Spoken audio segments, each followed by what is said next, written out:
Man, what is happening, my YouTube family? This is your boy B New coming at you this Monday morning. And as you can see, it is raining. It is a dreary morning. And what better scene could it be more fitting for such a dreary morning than after the pathetic performance of the Los Angeles Lakers on yesterday? Now, before we get into all that, I just first and foremost want to send positive vibes to everyone that might be listening to the sound of my voice. So positive vibes to you, and let's get this week started and have a great week to everybody. So let's get right down into it with the Los Angeles Lakers. So there's so many different things we can touch on, but first and foremost, the main thing that I want to touch on is the player Anthony Davis.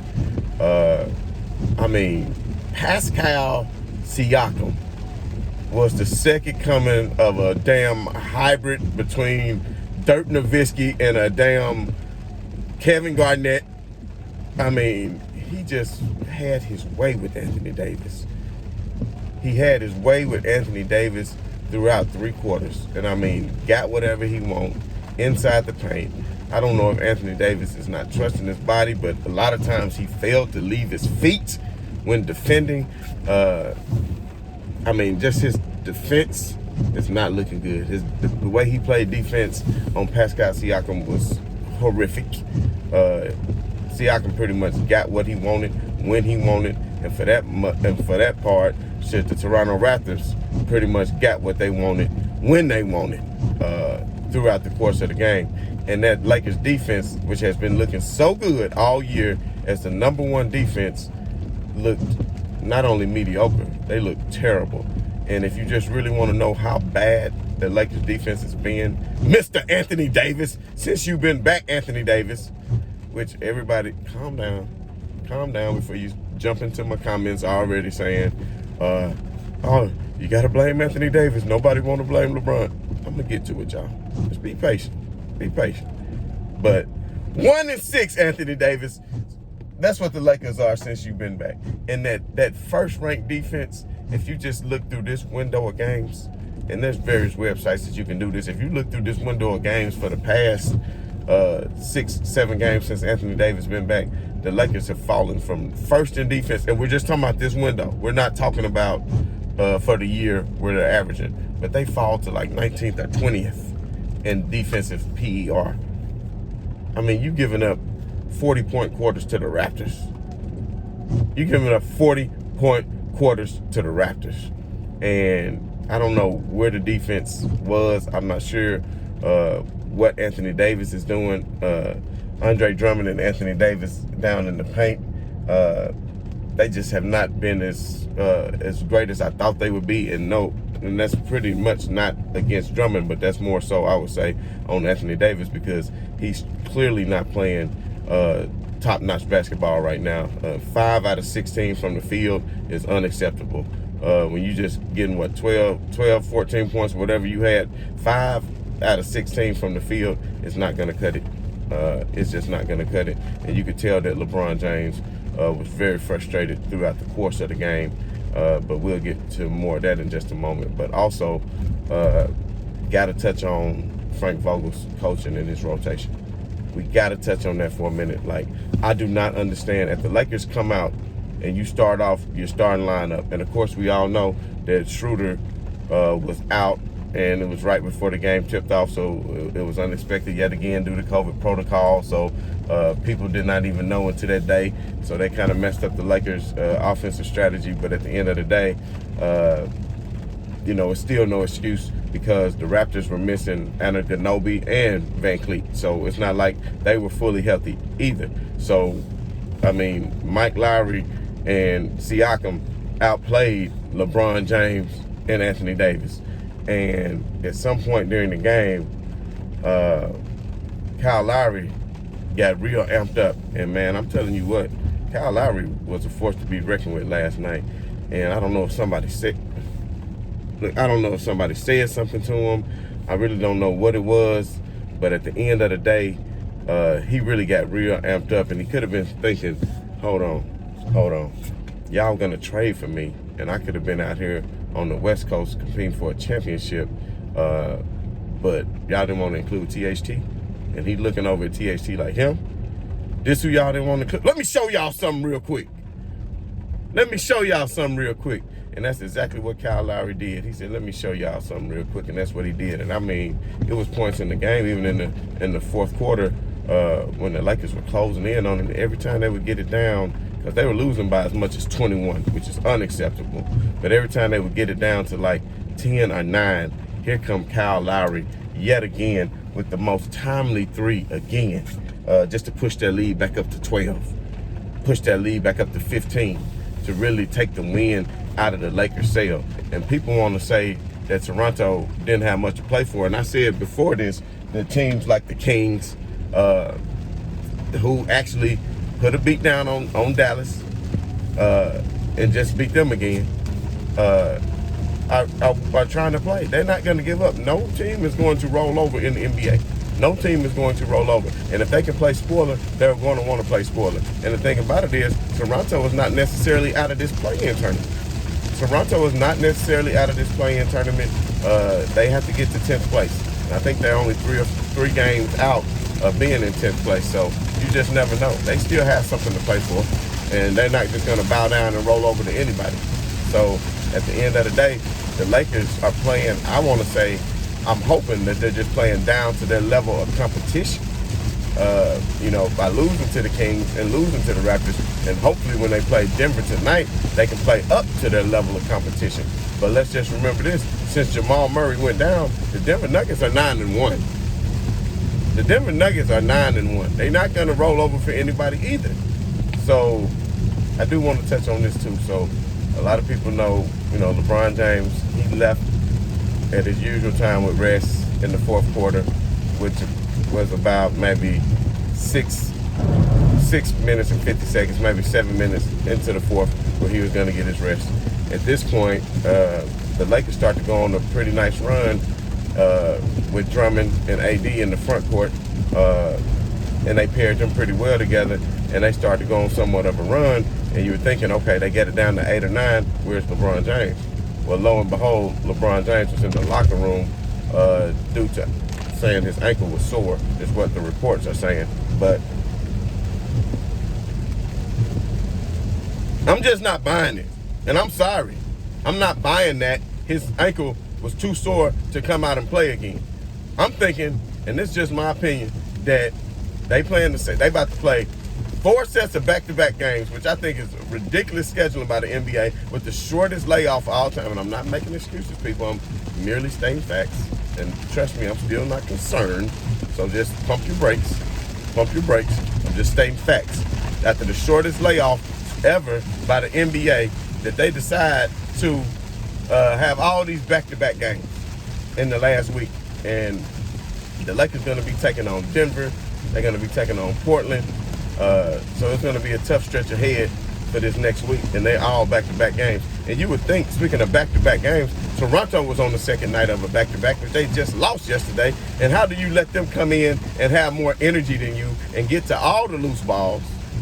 They were getting to all the loose balls. It's like the Lakers didn't have any kind of energy on defense. And I will say that LeBron James, when he gets to holding his head down and getting frustrated sometimes, then that carries over to the rest of the team.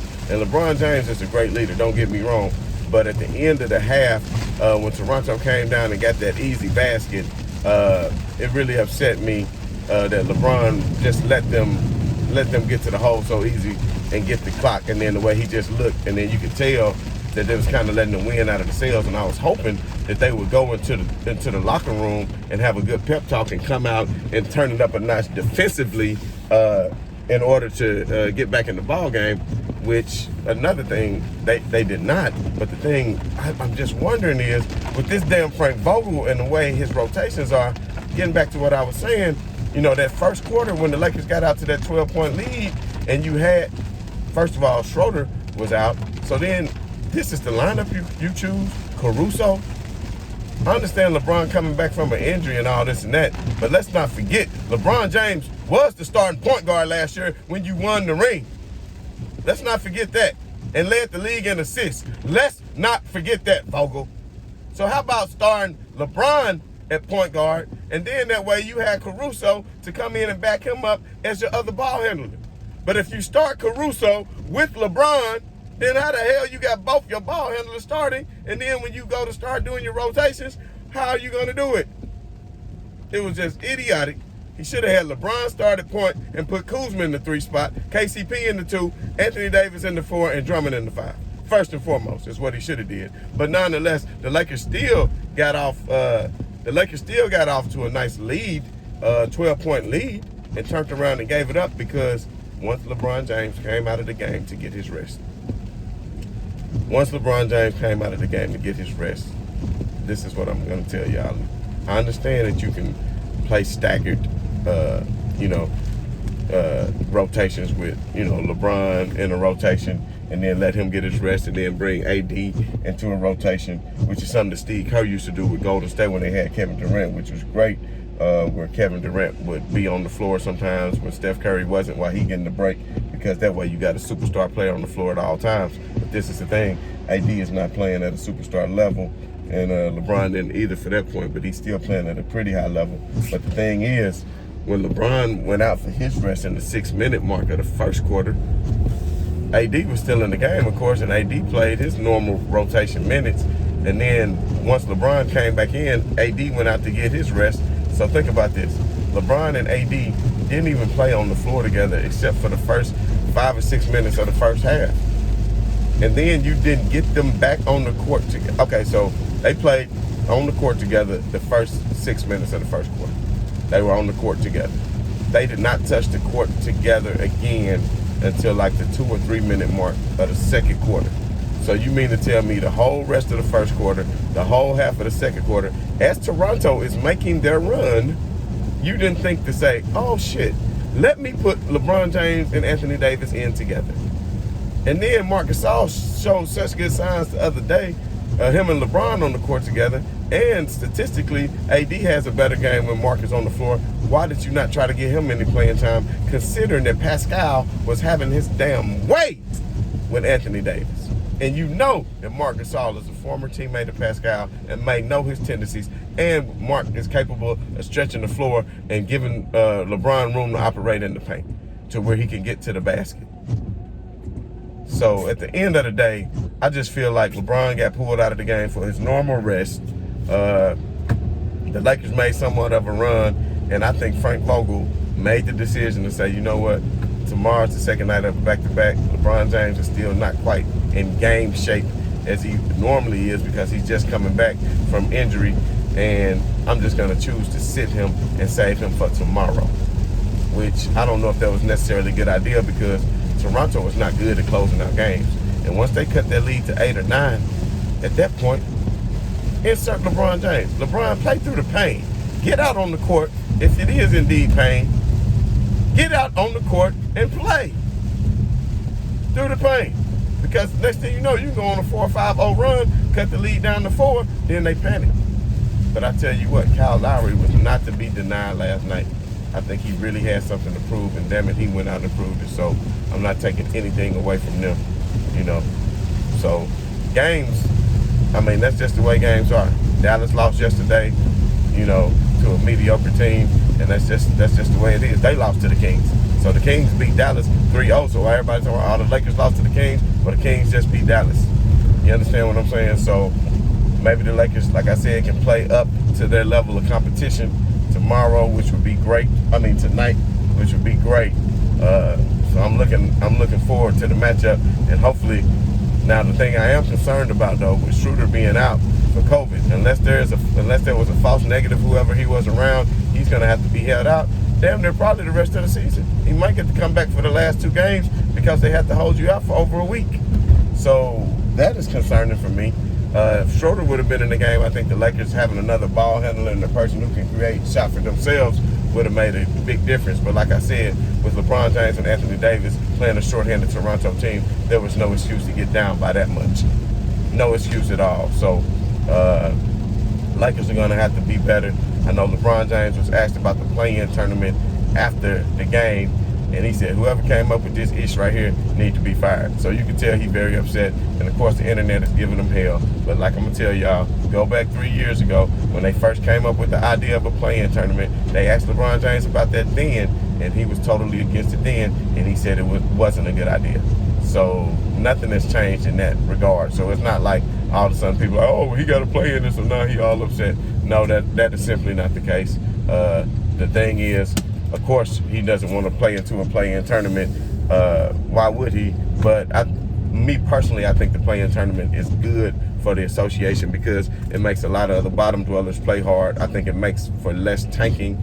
It makes it more interesting, and then it makes you fight to get a higher seeding because a lot of times they think playoff seeding doesn't matter, but clearly this is the first time in a long time in the NBA where it does feel like the seeding does matter. So, I mean, I think that is very important, and I don't understand why cars would just sit here and I keep telling you to go and you just still sitting here looking silly. But anyway, that is important as far as the seeding is concerned. And especially the teams 1 through 6, they get a week of rest while the other teams fight through the play-in tournament. So am I concerned? Yes, because the Memphis Grizzlies are very capable of beating the Lakers. Hell, the Kings in Toronto just did. So don't think it's impossible. And I know the Lakers play different with their back against the wall, but is it concerning? Hell yes, because these teams are capable of winning the game. So the Lakers need to stop bullshitting and start taking care of business.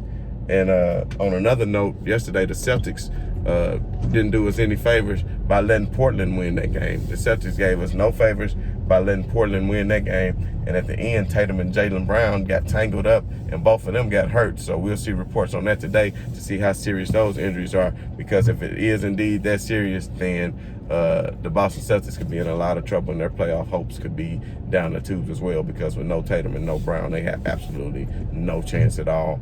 And of course, we all know, like I was just saying, any team can win in the playoffs because look what happened yesterday. The Philadelphia 76ers barely beat the San Antonio Spurs, who are fighting for a play-in game. So like I said, nobody is folding over for anybody. So for people to say, oh, the Lakers are terrible, it's panic mode, like I just said, the Spurs almost beat the Sixers yesterday, who are the #1 seed in the East.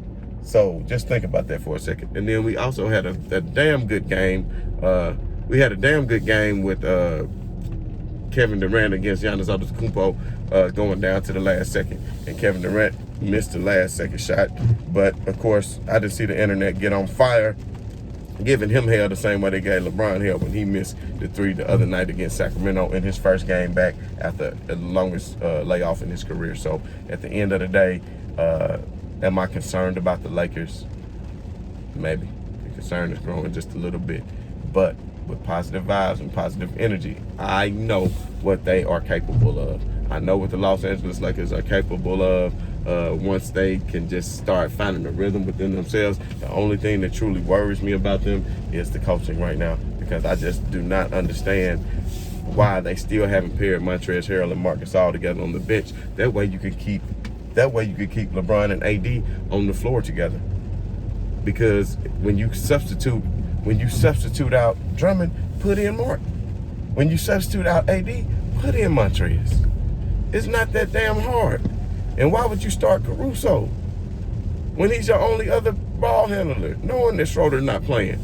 Let LeBron take on those responsibilities. So like I said, it'll be interesting to see if that's what truly happens tonight. It was a very disappointing loss for the Lakers, but I'm telling you what, I don't think that it's anything to be that concerned about. Now, the Lakers control their own destiny, so they can beat Denver tonight. They're good because they're still in the 6th spot, ladies and gentlemen. They tied with Portland, so then they take on Portland in a couple of days. And if they take care of business with Portland, which they're very capable of, but it's going to be a tall task considering there is no Dennis Schroeder. And Dennis Schroeder, he gets out there defensively too. So with that backcourt of C.J. McCullough and Damian Lillard with no Schroeder, that's going to be a tall task for the Lakers. I'm just letting you know right now, because you saw the Portland offense was clicking on all cylinders yesterday and the game before that against Memphis before they had dropped the previous 2 to them. So we should see how that goes. But I think if as long as LeBron can come out, if he's not truly injured, and he can still explode and get to the basket, I don't think the Lakers have anything to be concerned about. And if they do so happen to fall into a play-in tournament, they would still have 2 opportunities to win. And I think that is very possible for them. So at the end of the day, I'm not too highly concerned, but it is, I wish there were more games. So I know previous to this in my videos, I said I wasn't concerned. They had plenty of time, but the way Anthony Davis has been playing, I just really don't know. I have faith that LeBron will get back, and he may have to play with a sore ankle throughout the whole playoffs, and he might not be 100%. But at the end of the day, that's what it's all about. I mean, you have to play through injury. Kobe Bryant played through injury all through the playoffs and finals. A lot of players have done that. So LeBron's going to have to do the same. I know a high ankle sprain is something that's difficult to recover from, but you just got to do what you got to do. So at the end of the day, very interested to see what the Los Angeles Lakers will bring to the table tonight against the Denver Nuggets, and I'm pretty sure LeBron James will be just fine, and that's just my opinion. But at the end of the day, as always, this is your boy B New. I'm gonna go ahead and sign off. I just want to say, right on to the real. Much love to the haters. In the comments below, let me know what your thoughts are of what the Lakers' chances are. Where do you think they're gonna fall? And what we'll do maybe tomorrow is take a look at the remaining games for their opponents and the remaining games for all the people that's fighting for these 6th, 7th, and 8th spots, Dallas, Portland, and the Lakers. So anyway, right on to the real. Much love to the haters. I'm out.